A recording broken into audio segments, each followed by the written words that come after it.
Here's a question. I'm going to go to this question that just came in. I'm well behind in the comments. There's so many of them coming in. So if you guys are, you'll know we're behind. Here's what you said. We'll talk about anything. So I'm gonna ask you this. What did JH says? What did you do, Brian, that Sports Card Radio hates on you so much? You know what's funny is these guys, I used to dislike them more than I do. I really don't dislike them. I think they're very clever at what they do. So people do this in this industry a lot. They'll give you a little compliment and then they'll start ripping into you. So let's see if Brian Gray follows that trait. They're clickbait guys, which is fine. I mean, listen, their whole business model is get a bunch of people to click on the video or on the ad or whatever it is, their website, which has advertising all over it, and it generates revenue. I mean, hello, that's a classic business model that a bunch of companies made a lot of money doing. All these guys are clickbait. You know, when they're telling you about the top 5 cards going up, or to tell you about their app that they want you to buy, or this guy Jeremy did like an 8-part special with tag grading the other day. It's all kind of a clickbait advertisement. So yeah, you could call it clickbait, but I also think the people on the other side of this camera appreciate that I'll look them dead in the face and tell them my honest opinion. So I think the reason you'll see them talk about me quite a bit. I actually don't know if we talk about Brian Gray a lot on this channel. I feel like we mention the Backyard Breaks guys about 10 times more than we mention anything about Brian Gray at Leaf Trading Cards. Hey, let's face it, the products Brian Gray makes just aren't that compelling, or certainly aren't that compelling to talk about on here. So I actually don't think it's true that we mention him that much. The only times we really mention Brian Gray or Leaf is when he's talking about us. Is because I think I used to be more polarizing than I am now, because I'm probably a little less controversial today than I was 5 years ago. But I think the other thing is I come out and talk publicly about stuff.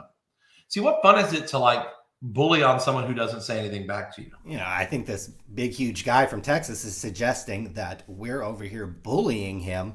I would ask Brian Gray, is it bullying when you threaten to sue us on multiple occasions? Is it bullying when you send me the value of my parents' house on Zillow through a Twitter DM? You know, those are things I think, you know, you should ask yourself, you know, have you also done some of the bullying, as you like to say? That's no fun. And who's going to click on your article? Like if they came out and said, huge scandal, Ultra Pro reduces the quality of its top load by 0.0004 mil. No one's going to click on that. Just so everyone's clear, Sports Card Radio has put out much more positive content about Leaf trading cards than negative. There are thousands, literally nearly 3,000 articles on Sports Card Radio. Hundreds of those articles are about Leaf products, and they have the checklist or information about where to buy the product, or just general information about a set that came out many years ago that's not on actually Leaf's website anymore. So some of that information is actually hard to find. Again, there are hundreds of articles about Leaf trading cards on Sports Card Radio. Brian Gray doesn't mention this. He actually doesn't mention this at all. Hey, it's not my fault you guys focus on the stuff we say in these videos, or maybe it used to be the podcast. Guys, we've done thousands of articles that don't have clickbait titles, thousands of articles that got a lot of traffic and have done really well for us about sports card products, and hundreds of articles about Leaf products. Again, he never mentions this. Okay, not all are, actually a vast majority of our content on Leaf is positive. So I hope that Mr. Gray mentions that next time he does one of these interviews. But when you come out and say, oh, Leaf, he's not making any money, he's broke. Like, that's the stupidest thing I ever heard, number one. I think you know that already. But like, for real, like, I would click on that. I did click on it. I said, how does he think I'm broke? We're going to make this year 15 times the profit we made in 2019. Like, you're nuts. Brian Gray said in court documents that the lawsuit with Upper Deck might put his company out of business. So what do you want us to say? Glad the lawsuit is settled. Glad that is past him. But that was literally in court documents and kind of hanging over the company that this lawsuit could put him out of business. Again, that was written in court documents. So that's why when we say, hey, Brian Gray's broke or might go broke, that's what he said in court documents. Our company is worth a lot of money. Like, it's fine. I'm not bragging. I'm just saying that shows you. I heard them say on a show once that David Liner, the president of Topps, makes $60,000 a year. That is also among the dumbest things I've ever heard in my life. Okay, I don't expect a guy from Texas to understand what we meant when we said the president of Topps makes $60,000 a year. Sure, quite literally, we did not come on the show and say, guys, I want to report to you that the president of Topps makes $60,000 a year. We didn't do that. The comment was made partly tongue-in-cheek and in jest, but partly for the fact that, yes, maybe this guy makes $250,000, $500,000, $100,000. I don't know. But he also has to live and work in Manhattan and pay those taxes and live that life and have that cost of living. So yeah, maybe he makes $250,000, $500,000, but after taxes and the New York lifestyle, yeah, maybe he actually, at the end of the year, I bet if you went and asked him, maybe it actually felt like he made 60 grand. I listen to this stuff sometimes because I just got to hear it from my own self, how they came up with that. So I think the reason you'll hear them pick on me is because I'm vocal enough that I'll call them out on it. And I used to do it on Twitter, but then I realized every time I called them out, it would get them more eyeballs because people want to see what they were talking about. So I just laugh it off. It's fun. It's all fun and games. You know, I'm not going to stoop to the level of going on and picking on the things that I could pick on about them. It's just, I got to focus on doing good at Leaf. That's it. I used to be more excited or interested about it, but my wife was like, Brian, why do you care? Brian, your wife? You take this home to your wife and vent this over to your wife and vent this to your wife?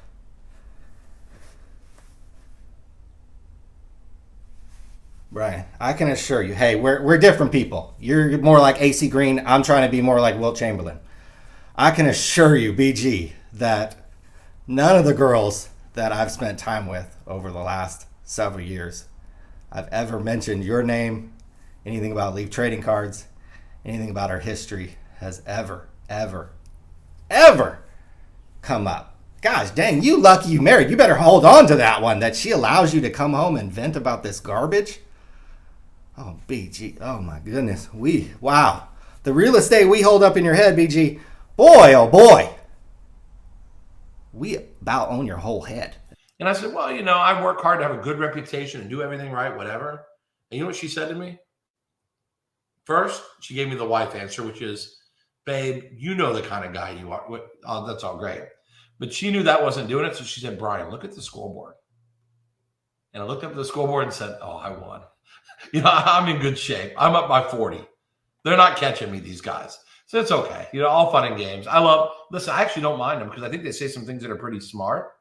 The problem is most of it is not based in fact, or a lot of it's not. I'd argue a little bit that what gets said on this channel isn't rooted in fact. A lot of times I'm reading directly from a Sports Collectors Digest article or a forum post that I'm just essentially reading and reporting on and maybe commenting on. So I would take issue with that. And again, I think the people watching, I can't speak for them, but I think they just appreciate that someone in this industry, one, isn't trying to sell them something, and two, will just look them directly in the camera and call this BS and call this not. I mean, distributors losing distributorships, that's based in fact. Some of the breaks I see where guys like sneak the card out and stuff, like that's based in fact. I have eyeballs. I watch the videos. I busted scammers who scam people on Leaf product. I proactively busted them and made them take care of customers because I watch that crap. But a lot of the speculative stuff, watch how people say things. Word on the street is, or we've heard that. We got an email from someone that said, it's never, we are saying for a fact, blank. Because when you say things like that, that's a different story. So you won't ever hear that. But listen, I love people. If we generate excitement in the hobby, it's great. I don't think I'm going to slander anyone. I think I'm going to pass on that one. Yeah, good call. Buzzy makes the comment, says people go after BG because success has enemies. BG is an asset to the hobby. And then Jay, who posted the question at first, says, I thought it was all the Becca grading scandals. Well, I don't know if you're... They started with something there. And you know, this is, again, the kind of thing that I think as a hobby, we have to kind of like take a step back. And there's guys like Sports Card Investor, Jeff, who he says, we all just should be positive only. We should never be negative. We should never... See, I don't agree with that. There's a time to hold people accountable, but doing so in a respectable way is fine. For example, someone said, hey, I think Leaf or one of their employees has this hot inside guy at Beckett. That was a speculative thing, started on the blowout boards or whatever. The problem is, even when you show people, it's never enough. Like Joe Clemens gave someone on blowout the password to his Beckett account so they could see every card he's ever submitted and the grades on every card. What do? They talk about 3 orders where all the 10s have been bunched together. They don't mention the other 8,000 cards that were 9s or worse. Okay. For the last time, there were not thousands of BGS 9s in Joe Clemens' account. I know the person who accessed that account. I know what they saw. So we've done a video about this. Brian Gray can say whatever he wants about this, but there were not thousands of BGS 9s in that account. I know the person who got access to it, and what Brian Gray is saying is simply not true. So you don't hear that. And so then when we were in the Upper Deck case, we were deposed. Us and Beckett were deposed because Upper Deck, for some reason, thought that was relevant to our issues with Upper Deck.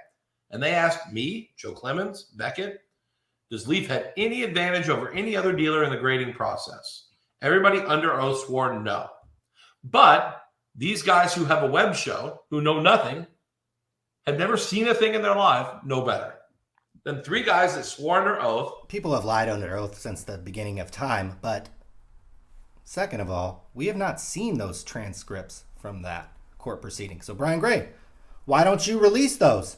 You have them. Why don't you release those? I'll take a look at them. I'll compare them to the things that I know about the Beckett grading scandal, and then we can compare and contrast and come back. And if I'm wrong about it, or if there's something in those documents that suggests that Joe Clemens didn't have some kind of homie hookup at Beckett, then I have no problem coming on here and admitting it. Like, we're going to go lie under oath about something like that when we're making millions of dollars. Like, that's the stupidest thing I ever heard. But of course, 2 guys in Stockton who rent a car, who rent a Tesla and have a fake Rollie or whatever, or the real ones, whatever, it doesn't matter. They're showers anyway, even if they're real. They know better.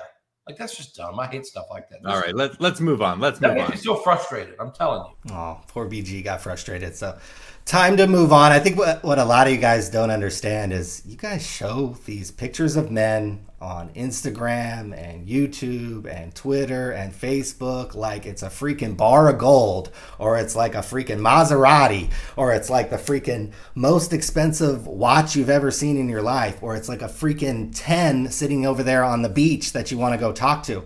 I mean, you guys treat these baseball cards like they're, these prized possessions. And I think me and my brother just showing, they're real cars and they're real Rolexes, but I think it's just kind of it was just in jest and to make fun of you guys in a little bit of ways. I think some people got it, some people don't. People take this hobby very serious. Brian Gray certainly does. This means a lot to him. You could see how kind of angry he was toward the end of that video. And until next time, head on over to Sports Card Radio and check out all the positive content that we've done on Leaf over the years. It's certainly far more than what's been said in this video.